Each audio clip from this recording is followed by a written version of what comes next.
no law respecting an establishment of religion or prohibiting the free exercise thereof, or abridging the freedom of speech or of the press or the right of the people peaceably to assemble and to petition the government for a redress of grievances. So first of all, I wanted to kind of preface the rest of the show by letting you know, according to our Constitution, what freedom of speech was. I remember in high school, they used to, give us that definition, which is, sounds like a lawyer or something speaking, but then our teachers would kind of give us a layperson's interpretation of it, which was essentially, you have the freedom of speech as long as you don't go like in a theater and scream fire, and because there's going to be, people are going to panic, run over one another, injure one another. So freedom of speech, has its limitations in terms of we don't want it to be used to hurt anyone. Something else I want to mention before we proceed further with the show is a lot of people, whenever someone of African descent, a black person, whatever term you want to use, it's all the same. Yeah. I don't like to get caught up in it because it requires too much time and it takes us away from the focus. Call me a black man, an African, Nubian, Ethiopian, it's all acceptable. But besides that, I wanted to say that this concern about freedom is not just a black thing. Certainly I speak from a black perspective because I'm a black man. I was born a black man, I'll die a black man, I'm treated like a black man. So obviously I think from that perspective and I see things from that perspective, but a lot of issues, including this one, I think the concern of freedom is a human rights issue. Definitely.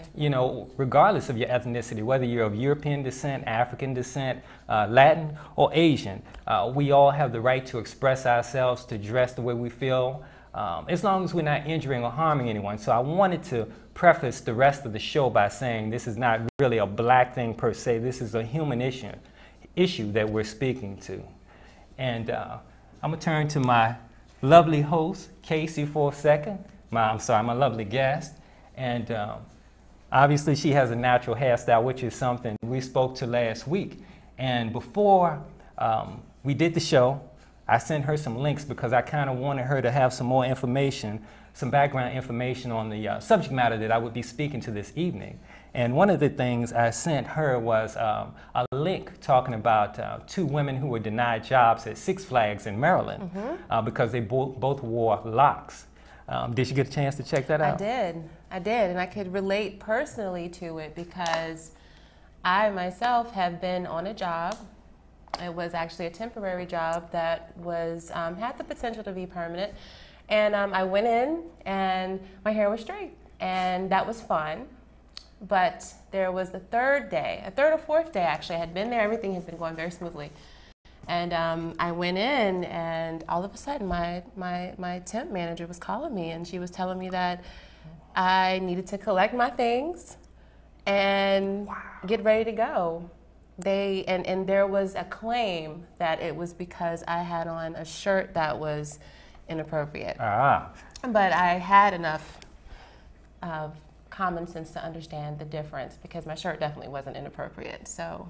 Yeah, I put it together. It definitely was, that was the change that had taken place, yes. Now, what type of job was it? What were you doing? I was an assistant. I was at the door in the front. I was greeting people, I was taking phone calls, and I was the face. I was very much forefront for the company. So I could understand why, if they weren't comfortable with my hair, why there was such a strong reaction. So yes, I was definitely right there in the front. Now, they told receptionist is actually receptionist. Yes, I was receptionist. That's the technical. Technical name of your position. Yes. All right. Now, they said it was because of what was on your shirt was the reason that they found that your services were no longer needed. Exactly. What inflammatory statement did you have on your shirt? Actually, the shirt was, they said that the shirt was inappropriate. They said it was cut too low. And it was about where this shirt would fall here. And it tied around the side. There was, and if you know, sometimes as ladies, you know, our shirts might fall and things, but you know, there was the way that it was gone about. No one came to me and said, well, Kacie, do you have a change of clothes? That's right. You know, there was nothing. It was very much, I was very much ushered out. Right. To me, in what was kind of humiliating for me.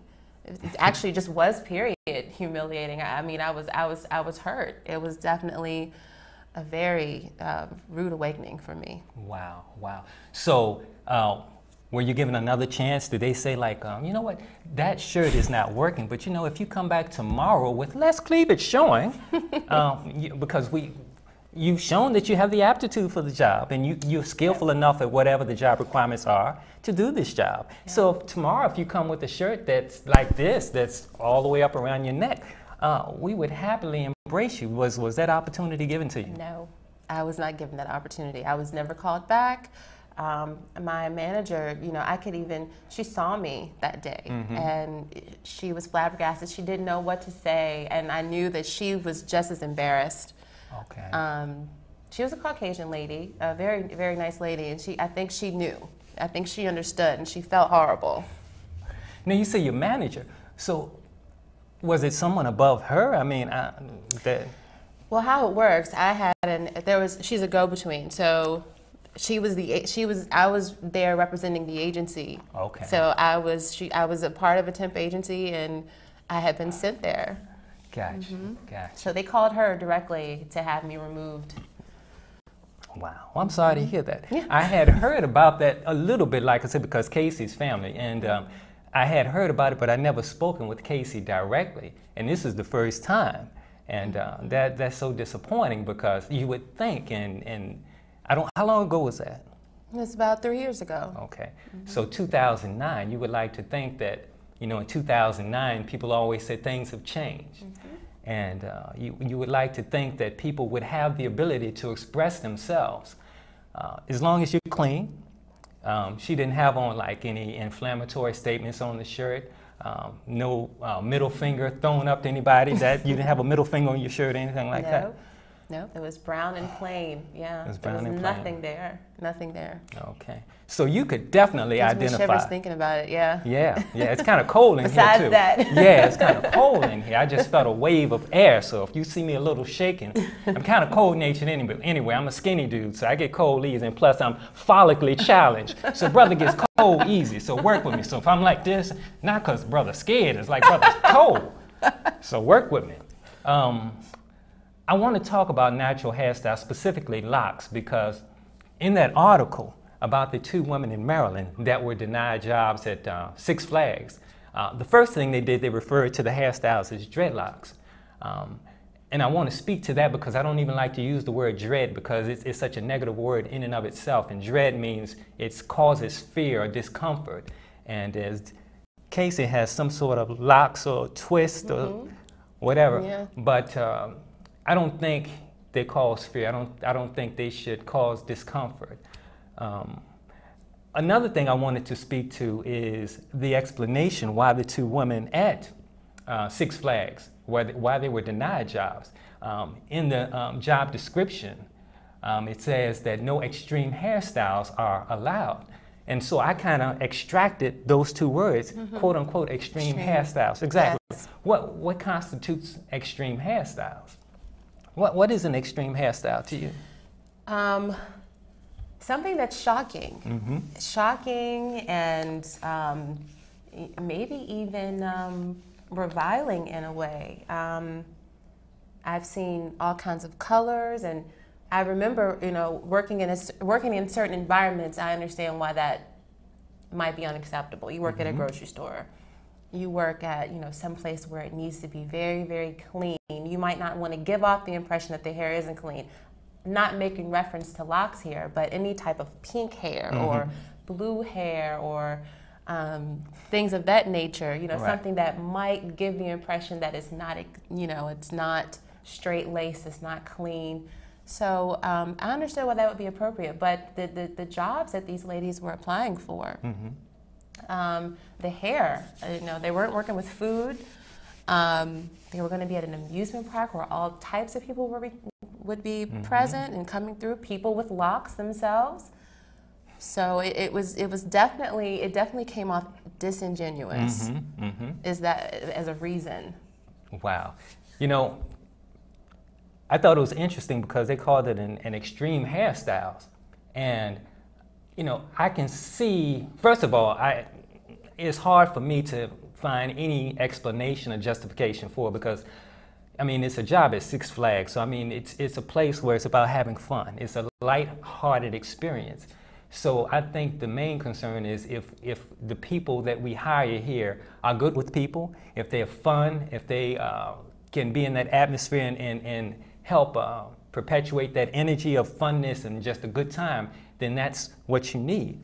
Also, my thing is extreme hairstyles to me is when you have to do something that's really abnormal to your hair. In other words, if your hair is green, that's an extreme hairstyle because I don't think anybody grows green hair. Right. If your hair is purple or blue, you know, that's an extreme hairstyle. But the reality is, African people, if we don't comb our hair, if all we do is wash it, it's going to mat up and start locking. So in a sense, that's a very natural expression. You know, you're gonna develop the Bob Marley look if you don't comb your hair. If you're an African person, it'll just continue to grow and it'll mat up. So to call locks, you know, an extreme hairstyle to me is, first of all, an incorrect term. It's an incorrect term. And also, my concern is that a lot of people wear locks, natural hair, especially, you know, when it comes to African people, for cultural and spiritual reasons. We live in a society and probably a world now that historically, you know, people of African descent have been told that they can't embrace their African essence.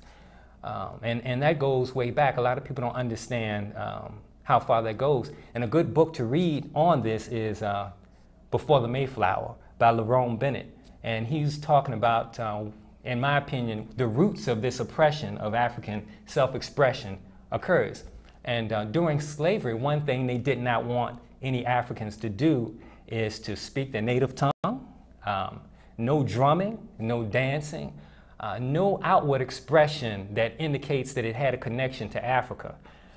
Because once you did that and other slaves did it, then there's a connection culturally and there's an identification and now there's communication. And they wanted to create division.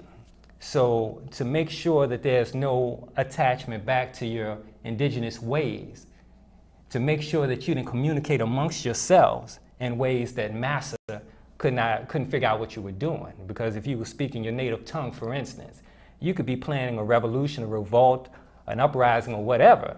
So soon as you start speaking that native tongue, they nip that in the bud. You know, soon as you start doing anything that indicated you could communicate amongst one another in a way that they couldn't understand, they nipped it in the bud. So a lot of people don't understand this opposition to African expression is rooted in slavery. And what they don't understand is it's been so deeply instilled, and that opposition has been perpetuated throughout the centuries. They don't know the roots of it. People know they just instinctively, all their lives, my parents, their parents had an opposition to black folks having kinky hair, having these locks, these braids or afros. They don't realize why. They don't know the roots of it. So this is important for us to know the history, the true history, the things that have gone down, because a lot of times your opposition to African expression is really not justified. There's no reason to fear. You know, it's funny because, and I'm going to say this because I think it's important sometimes to speak in comparative terms. But I think, you know, if a Jewish man, he has on his Jewish garb and his hat, I'm not sure the name of the cap he wears, I'm not sure he's going to be denied a job because he's dressing that way. And that's consistent with his culture or his spirituality. You know, a lot of my people from India, the Midwest, some of them wear turbans, head wraps. Some of them have